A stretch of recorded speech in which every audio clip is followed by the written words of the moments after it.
think my car's gonna be super loud. Yeah, so I'm not sure if y'all can even hear me. It's pretty loud in here. I mean, you would expect it to be this loud with 6.2 liters of pure American muscle in this German car. But we've been driving, we're probably about 10 hours in. We've stopped a few times. So I prepared this car for a different route. Ideally, we were gonna take the I-10 route, you know, going through Dallas, I-20, all of that.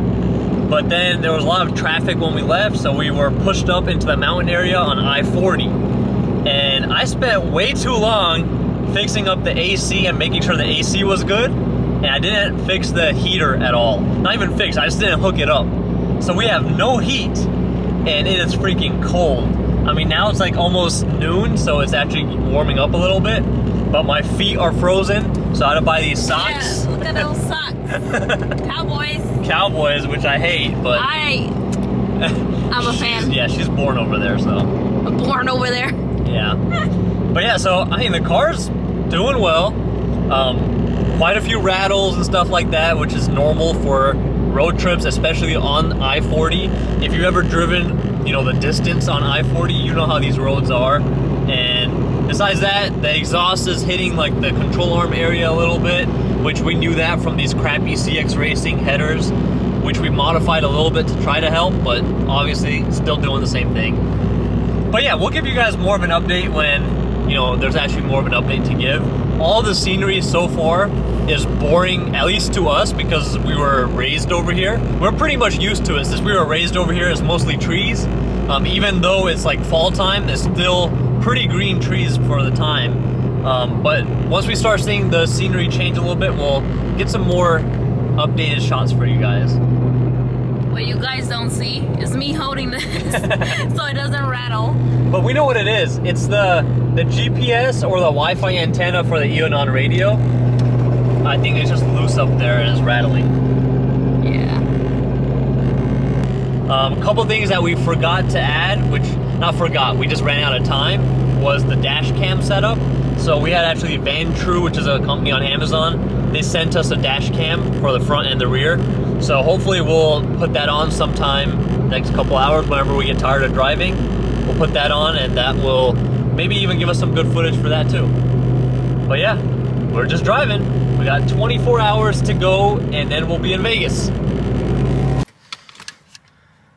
I should have fixed that heater. It's really cold. We made it to Texas yesterday. And today we have 12 more hours to go. 12 and a half. And then we will actually see why I fixed and hooked up the AC instead of the heater. But I'm so regretting that right now. Man. But yeah, we got 12 and a half. Car's doing good. We had an issue with the radar yesterday, but we fixed it. The little tab right here just like sunk in. So when it like hold it in place, so the radar just kept sliding off. But besides that, I mean, okay, car's doing good, except for the fact that where the header meets the rest of the exhaust on both sides, it's just leaking like crazy. So it's really, really loud. It's rattling, it's making all kind of noise, but we always knew the exhaust was kind of bad thanks to CX Racing's headers and also the guys that welded up or even formed the exhaust. Like, I had made the exhaust at first before I went to the exhaust shop, and I just wanted them to weld on a muffler and do a couple of bends. But then they just thought that, hey, this rest of this is not as good as we can make it. So they cut off all the work that I did, and they made their own, and now it hits everywhere on the transmission and everything. It's just bad. But that's an issue for the next road trip. Whenever we do that, we'll fix it before then. Right now it's running and driving, so let's get back on the road. Hopefully it warms up here pretty soon. Ooh. Still sounds good though. Definitely don't expect that every time this thing turns on. Everybody's head, no matter what gas station we're at, doesn't matter where we're at. Every time it turns on, everybody just like, where's that noise coming from? It's coming from right here.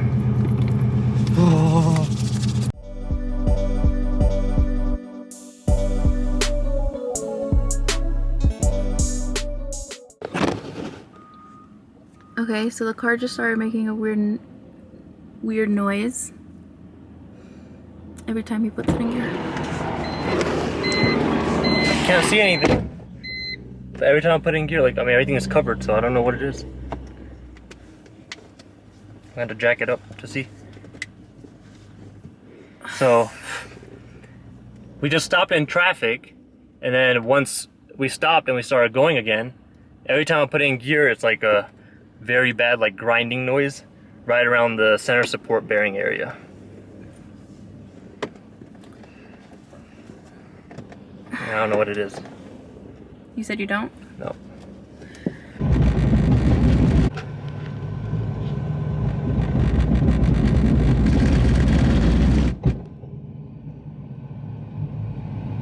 It's definitely the drive shaft.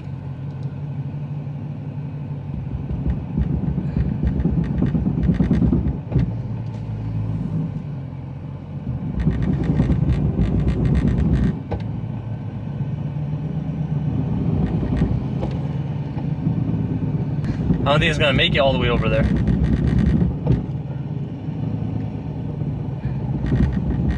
Does it sound like it's from the back or the front? Sounds like it's from the back. Let me air up some more.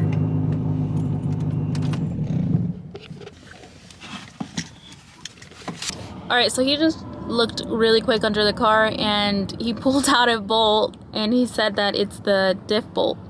So the diff bolt backed out. Now, let's see what happens next. So let me explain this situation a little bit. As you can see back there, the traffic is starting to move again. So while we were stopped, everything was fine. And then as soon as I got into first gear, it just made a little weird noise and then all this grinding and all that. So, you know, we had to pull over and we really couldn't drive it much. It was already so bad. So we just had to stop on this off-ramp. And for the first time ever, I mean, we've done like 30 plus cross-country trips. And even on small road trips, I always take a full-size jack. But this time, we just didn't have enough space, and also I was like, I've got AAA. So if something were to happen, we've got a spare tire aired up. We could just call AAA and they'll come out and help us do it. So that, you know, I'm not one to wait on people. So I was like, you know what? Even if AAA came, who knows what they're going to bring and how long they'll be, you know, willing to sit with us to fix this issue.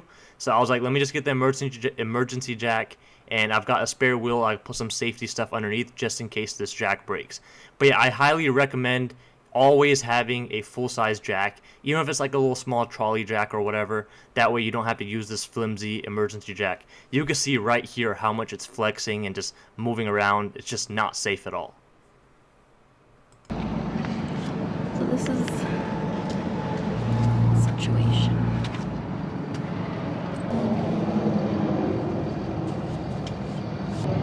We gotta pull the differential down somehow. Without pulling the car down? How? I had to let go of the e-brake. The e-brake, and I gotta get it out of gear.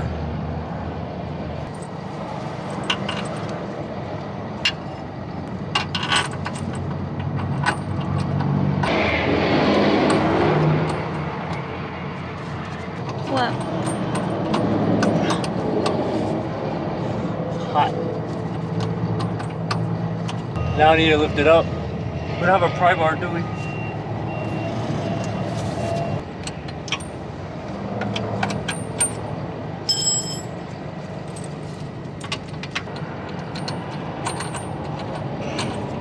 Something to pry that shit up.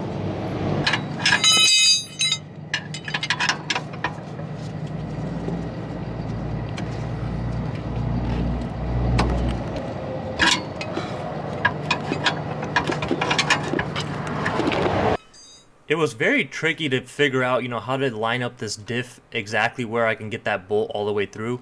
You know, I had to hold it at a certain point, certain angle, and also, I mean, the socket just was too big. I didn't have the right tools for this job. Fucking bitch. What? I didn't even have a way of, you know, holding the diff in place.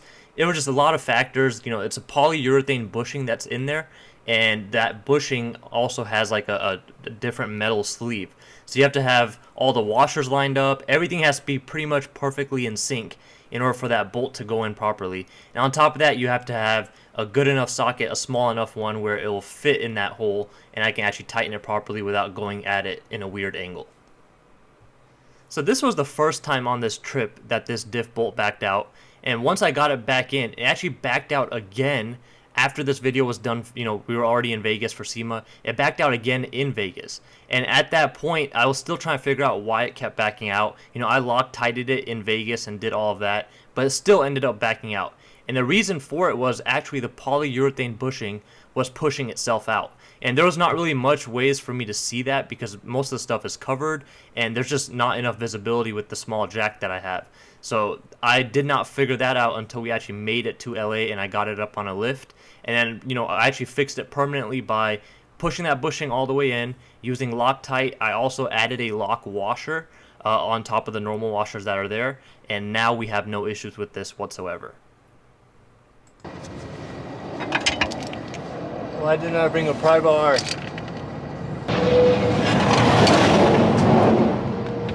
Bro, can they not slow down when you see a fucking car? So it was a semi. Huh? It was a semi, that's why. And? Can they not fucking slow down? It's a fucking off-ramp anyways.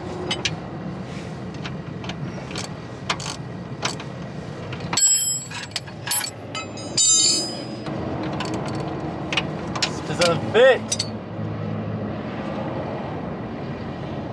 How do you usually do it?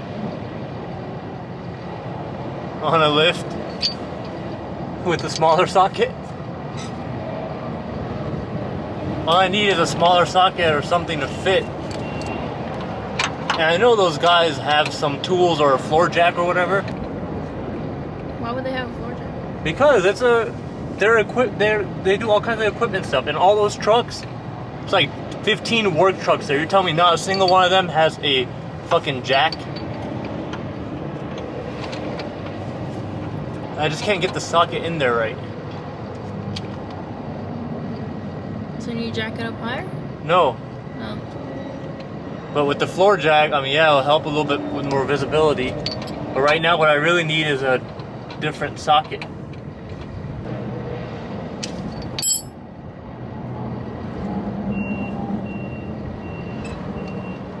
Or it's a 1/2 inch.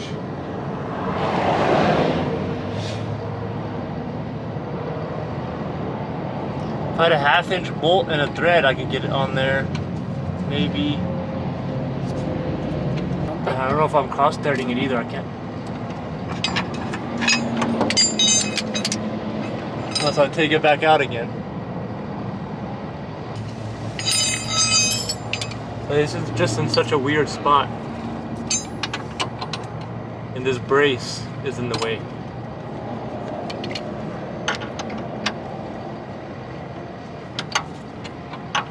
I need a 21mm socket in 3/8. But this is 1/2 inch. I could probably call it AAA. Well, that thought lasted about 10 seconds until.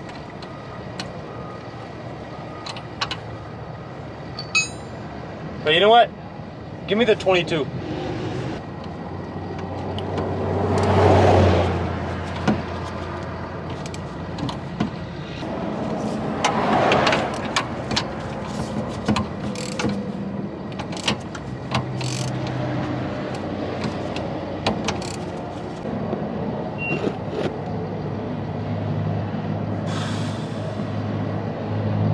Only had the right socket.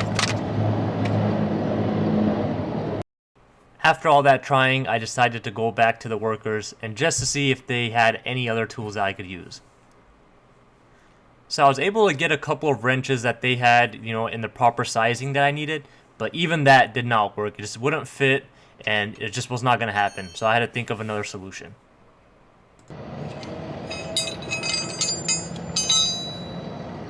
As I loosen these, now let me pull this. Even then I can't get the socket on there. I might be able to limp it to the gas station now, but I just don't want to damage anything else. I don't want, like, what if the bolt falls out on the way there?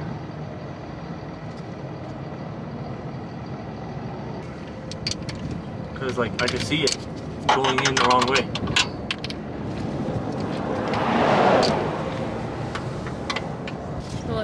don't think we should just tow it to a shop or what?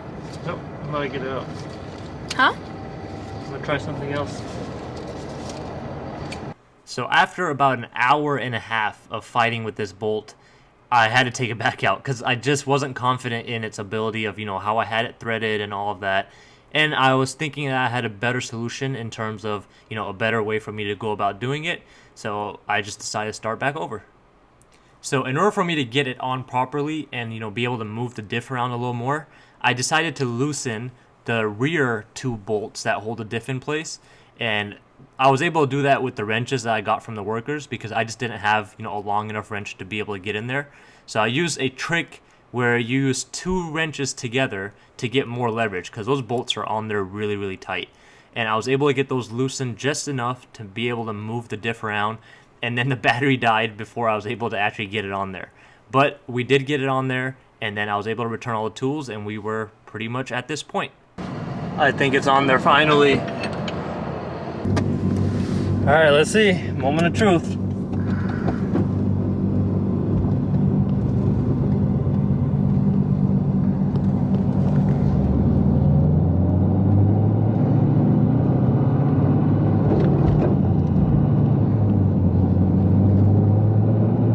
All right, we're good.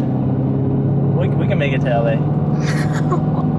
It's maybe no burnouts that I wanted to do, but see, if you would have let me do a burnout at home, it would have done that at home, and then I could have fixed it with the lift. Yeah, the day before we left. Yes. I could have fixed it at home instead of doing it on the side of the road and wasting 2 hours.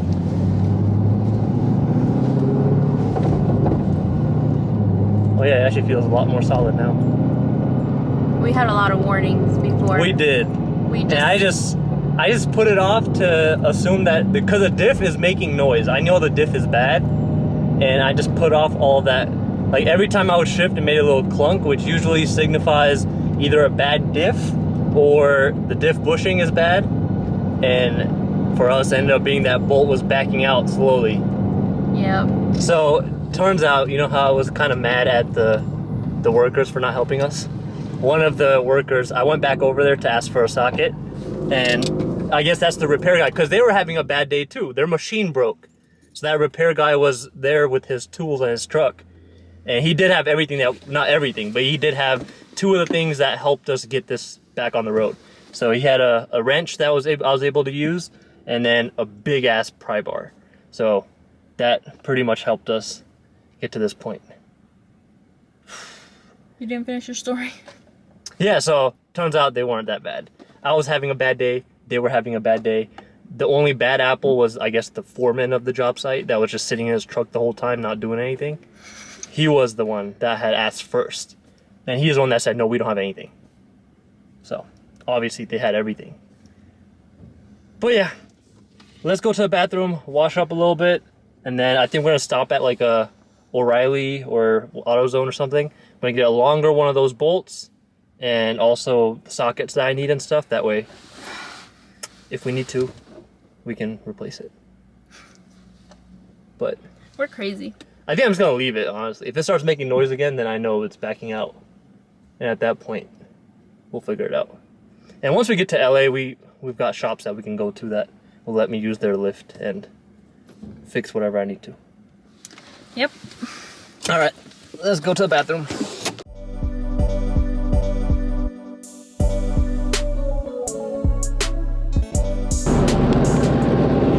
You got either? I don't think I got it, but we're in Arizona. We made it. So we bought some tools. We stopped at a Harbor Freight, got a couple tools. So we're, just in case if I need to, go back in that diff bolt, tighten it up a little bit. Oh, there's the other side.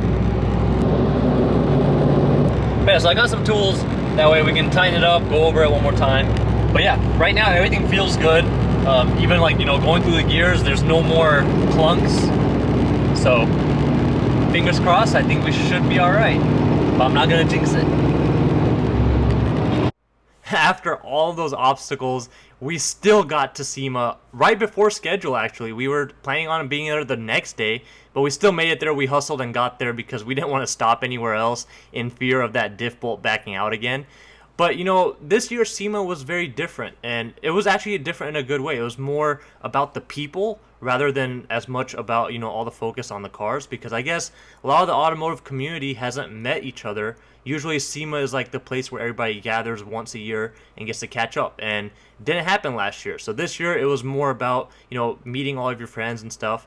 So we actually focused more on the whole experience, like even with the whole journey of getting that LS swapped E46, you know, getting it to SEMA, and then just enjoying SEMA overall, talking to people, meeting a bunch of people. And even then, I mean, I try to film some of the cars that I wanted to show on here, but if you go look at my previous videos for full SEMA coverage, you can see, you know, what's to be expected from the SEMA experience normally.